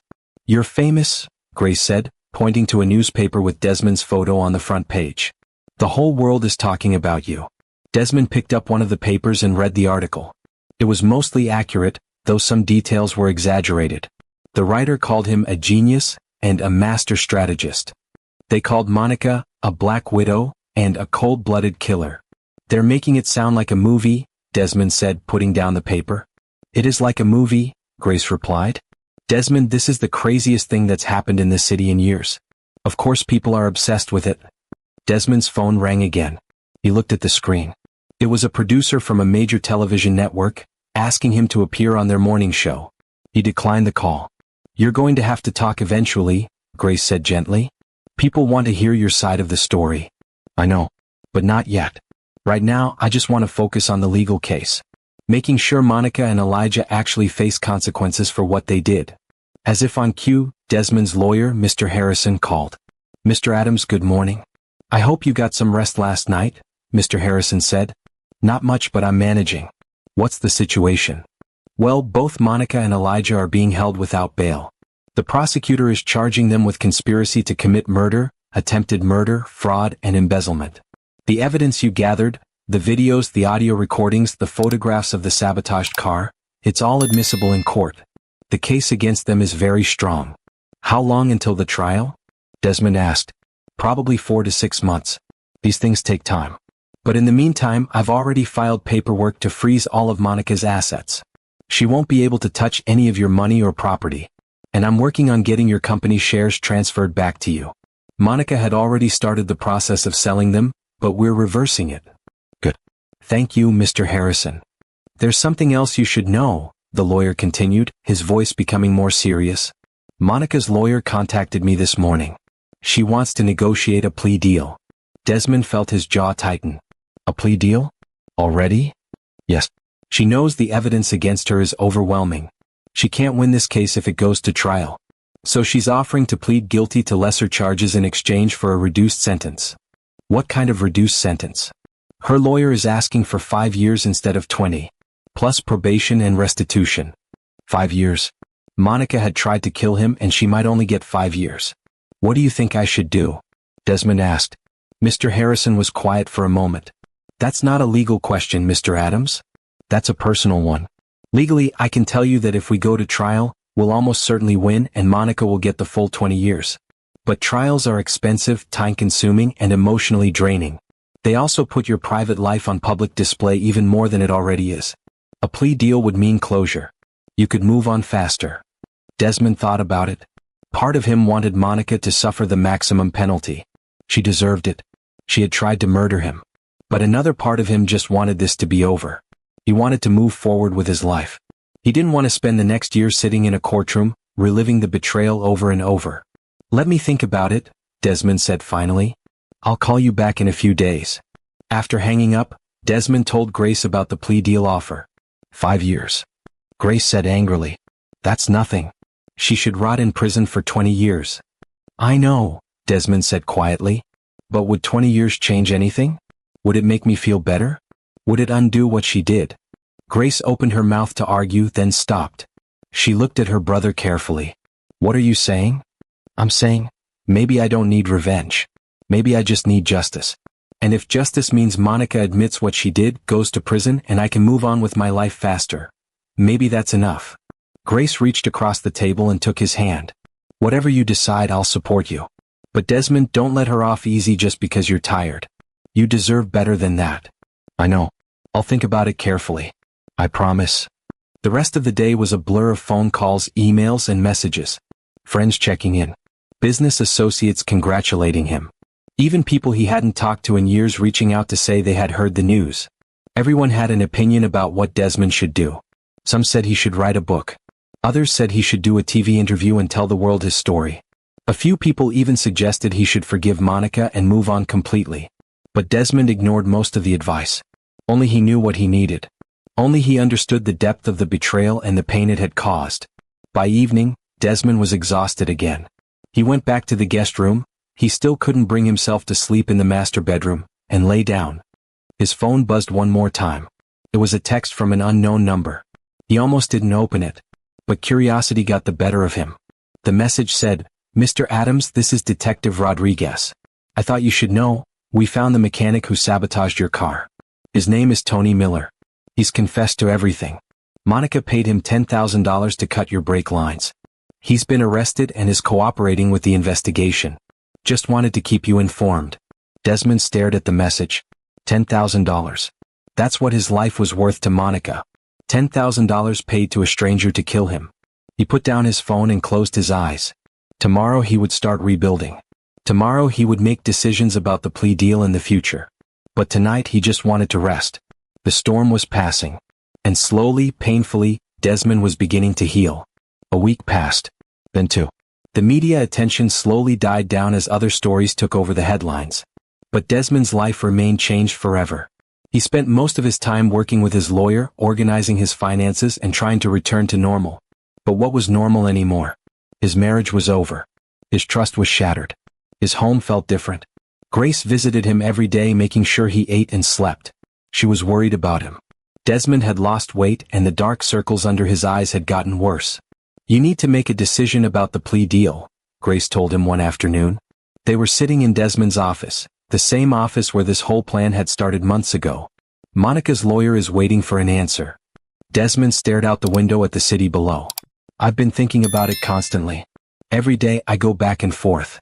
What's holding you back? If I accept the plea deal, Monica gets 5 years. 5 years for trying to murder me. That feels too light, Grace. Like she's getting away with it. But if you reject it and go to trial, you'll spend the next year in courtrooms. Every detail of your marriage will be examined. Reporters will follow you everywhere. Is that what you want?" Desmond was quiet for a long moment. "No, I don't want that. I've already lost enough time to Monica. I don't want to give her any more of my life." "So what are you going to do?" Desmond turned from the window and looked at his sister. "I'm going to accept the plea deal. But on one condition." "What condition?" "Monica has to stand up in court and confess everything. Every lie. Every betrayal. The sabotaged brakes. The affair with Elijah. The plan to steal my money. She has to say it all out loud in front of a judge in a courtroom full of people. No hiding. No excuses. Complete honesty." Grace smiled. "I think that's perfect. Public confession is its own kind of punishment." Desmond called Mr. Harrison and told him the decision. The lawyer agreed to add the confession requirement to the plea deal terms. "Monica won't like it," Mr. Harrison warned. "She'll have to admit to some very ugly things publicly." "I know," Desmond said. "But if she wants the reduced sentence, she'll have to do it. Truth is the price of mercy." 2 days later, Mr. Harrison called back. Monica agreed. She'll make the full confession in court next Friday. The judge has scheduled a hearing. Friday arrived with gray skies and light rain. Desmond dressed in a simple black suit and drove to the courthouse with Grace by his side. The courtroom was packed. Reporters filled the back rows. Some of Desmond's friends were there to support him. And in the front, wearing an orange prison jumpsuit, sat Monica. She looked different. Her hair was pulled back in a simple ponytail. No makeup. No jewelry. No designer clothes. She looked small and ordinary. Not at all like the glamorous woman who had thrown an engagement party in a white dress. When Monica saw Desmond enter, she looked down at her hands immediately. She couldn't meet his eyes. The judge, a stern woman in her 60s named Judge Patricia Miller, called the court to order. "We're here today for the plea hearing of Monica Adams," Judge Miller said. "Mrs. Adams, you've agreed to plead guilty to conspiracy to commit murder, attempted murder, and fraud. Is that correct?" "Yes, Your Honor," Monica said quietly. "Before I accept your plea, Mr. Adams has requested that you make a full confession of your crimes. You've agreed to this requirement. Is that also correct?" Monica swallowed hard. "Yes, Your Honor." Then please proceed. And remember, you're under oath. Everything you say must be the complete truth. Monica stood up slowly. Her hands were shaking. She took a deep breath and began to speak. My name is Monica Adams. I've been married to Desmond Adams for 7 years. Her voice was barely a whisper at first, but the microphone picked it up. I need to confess to some terrible things I've done. The courtroom was completely silent. Everyone leaned forward, listening. When I married Desmond, I told him I loved him. But that wasn't entirely true. I loved his money, his lifestyle, his status. He gave me everything I asked for: expensive clothes, jewelry, cars, trips to beautiful places. But it was never enough. I always wanted more. Monica's voice cracked, but she continued. About 2 years ago, I met a man named Elijah Morrison at a business event. We started talking. Then we started meeting secretly. We had an affair. For 2 years, I betrayed my husband with this man. Desmond sat still in his chair, listening. Hearing her say it out loud, finally admitting the truth, felt both painful and freeing. Last year, Elijah and I started planning how to be together. We wanted to run away with Desmond's money. But we couldn't just leave. Desmond would have found us. We needed him. We needed him to be gone permanently. The courtroom gasped. Even though everyone already knew this part, hearing Monica admit it was shocking. So I found a mechanic named Tony Miller. I paid him $10,000 to sabotage my husband's car. I asked him to cut the brake lines in a way that would make them fail after about 2 hours of driving. I wanted it to look like an accident. I wanted Desmond to crash and die on the highway. A few people in the courtroom made sounds of disgust. Monica's lawyer looked uncomfortable. But Desmond didn't die, Monica continued, her voice shaking more now. Instead, he faked his own death to test me. And I failed that test in every possible way. She finally looked up at Desmond. Tears were streaming down her face. When I heard that Desmond had died in a car accident, I wasn't sad. I was happy. I celebrated. I called Elijah and told him we had won. I started planning how to steal all of Desmond's money. I brought Elijah into our home, into our bedroom. I threw an engagement party 40 days after the funeral, using Desmond's money to pay for it. Monica's voice broke completely now. She was sobbing. I am a terrible person. I tried to murder the man who loved me, the man who gave me everything. And I don't have any good excuse. I was greedy. I was selfish. I was cruel. And I'm so sorry. She looked at Desmond again. Desmond, I know you'll never forgive me. I don't deserve forgiveness. But I want you to know, what I did to you will haunt me for the rest of my life. You deserved so much better than me. Monica sat down, covering her face with her hands, crying. Judge Miller waited a moment, then spoke. Mrs. Adams, thank you for your confession. This court accepts your guilty plea. You will be sentenced to 5 years in prison, followed by 5 years of probation. You will also pay restitution to Mr. Adams in the amount of $500,000 for emotional damages. Do you understand? Yes, Your Honor, Monica whispered. Good. Court is adjourned. The judge banged her gavel and it was done. Officers led Monica out of the courtroom. She looked back at Desmond one last time, her eyes red and swollen from crying. Desmond watched her go and felt nothing. Not anger. Not satisfaction. Not even sadness. Just emptiness where his love for her used to be. New beginnings. 3 months later, life had settled into a new rhythm for Desmond. Monica was in prison. Elijah was also serving time. He got 7 years for his role in the conspiracy. The mechanic, Tony Miller, received 3 years. All 3 of them were paying for their crimes. Desmond's company was thriving again. With Monica's shares returned to him, he had full control. His business partners respected him even more now, impressed by how he had handled the situation.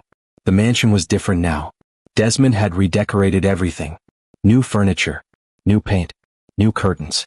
He wanted to erase every trace of Monica from his home. The master bedroom where she had betrayed him was now a home office. He slept in a different room entirely. On a sunny Saturday morning, Desmond sat in his garden drinking coffee. The garden had always been his favorite place, peaceful and quiet, with flowers everywhere and birds singing in the trees. Grace came to visit, bringing fresh pastries from the bakery downtown. You look better, she said, sitting beside him. Healthier. The circles under your eyes are almost gone. I feel better, Desmond admitted. For the first time in months, I actually feel like myself again. Have you thought about dating? Grace asked carefully. I know it's too soon, but eventually. Eventually, maybe, Desmond interrupted gently. But not now. I need to learn to trust again first. And that's going to take time. Grace nodded. I understand. What about the mansion? Are you going to keep living here? There are a lot of memories in this place. Desmond looked back at the huge house behind them. You know, I've been thinking about that. This house was built for a family. But I'm just one person now. Maybe it's time for a change. You're thinking of selling it? Maybe. Or maybe I'll turn it into something useful. A community center. A school. Something that helps people. That would be a good way to turn something painful into something positive. Grace smiled. That's a beautiful idea, Desmond. Monica tried to take everything from you, but instead you're thinking about giving back. That shows who you really are. They sat in comfortable silence for a while, enjoying the morning sun and the peaceful garden. Can I ask you something? Grace finally said. Of course. Was it worth it? Faking your death, watching Monica for 40 days, exposing her in front of everyone? Was it worth all the pain? Desmond thought about the question seriously. Yes, he said after a moment. It was worth it. If I hadn't done it, I would have spent the rest of my life wondering, was she really trying to hurt me? Was the affair real? Did she ever love me? Now I know the truth. And the truth, as painful as it was, set me free. You're a strong man, Desmond. I didn't feel strong. Most days I felt broken. But I survived. And now I'm healing. His phone buzzed with a message. It was from Dr. Paul. Lunch tomorrow? Would love to catch up and hear how you're doing. Desmond smiled and texted back. Yes, lunch sounds great. Thank you for everything, my friend. Life was moving forward. Slowly but surely. That evening, as the sun set over the city, Desmond stood on his balcony looking at the view. The same view he had looked at thousands of times before. But somehow it looked different now. Brighter. More beautiful. He thought about Monica sitting in a prison cell somewhere. He wondered if she thought about him. If she regretted her choices. If she understood what she had thrown away. But those thoughts didn't hurt anymore. They were just facts. Things that had happened. Part of his story, but not the end of it. Desmond had learned important lessons from this experience. He learned that love without trust is just an illusion. He learned that money can bring comfort, but it can also bring danger. He learned that sometimes, the only way to find truth is to create space for lies to reveal themselves. But most importantly, he learned that he was stronger than he ever knew. Strong enough to face betrayal. Strong enough to seek justice instead of revenge. Strong enough to choose healing over bitterness. The man who had faked his death was gone. That version of Desmond, broken, suspicious, desperate for answers, had died in a way. And in his place stood someone new. Someone wiser. Someone scarred but not destroyed. Someone ready to build a new life on the foundation of truth. A year after the engagement party that shocked the city, Desmond stood in front of the Adams Community Center, cutting the ribbon for its grand opening. He had sold the mansion, too many bad memories, and used the money to build this place. A center where people could learn new skills, get job training, and find support when they needed it. This building represents new beginnings, Desmond said to the crowd gathered for the opening ceremony. It represents the idea that from pain and betrayal, we can create something good. Something that helps others. The crowd applauded. Grace stood in the front row, tears in her eyes, proud of her brother. After the ceremony, as people toured the new building, a young reporter approached Desmond. Mr. Adams, can I ask you one question? The reporter said. Sure, Desmond agreed. If you could go back in time and change things, maybe not marry Monica at all or catch her betrayal earlier, would you? Desmond thought about it for a moment. No, he said finally. I wouldn't change anything. Because every experience, even the painful ones, taught me something valuable. Monica's betrayal taught me to value honesty and loyalty. It taught me that love must be built on truth. And it brought me here, to this moment, creating something that will help hundreds of people. The reporter smiled. That's a beautiful perspective. Thank you, Mr. Adams. As the reporter walked away, Desmond looked around at the community center, at the people laughing and talking, at the children running through the hallways, at the hope and possibility filling the air. Monica had wanted his death. She had planned it, celebrated it, built her dreams on top of it. But Desmond had come back to life. Not just physically by revealing he wasn't dead, but emotionally and spiritually too. He had come back stronger, wiser, and more compassionate. He had turned betrayal into justice, pain into purpose, death into life. And as the sun set on this new chapter, Desmond smiled. He was finally free. I hope you enjoyed watching it as much as I enjoyed creating it. Like, share, and comment on the lessons you've learned. Let me know where you're watching from in the comments below. See you in my next video.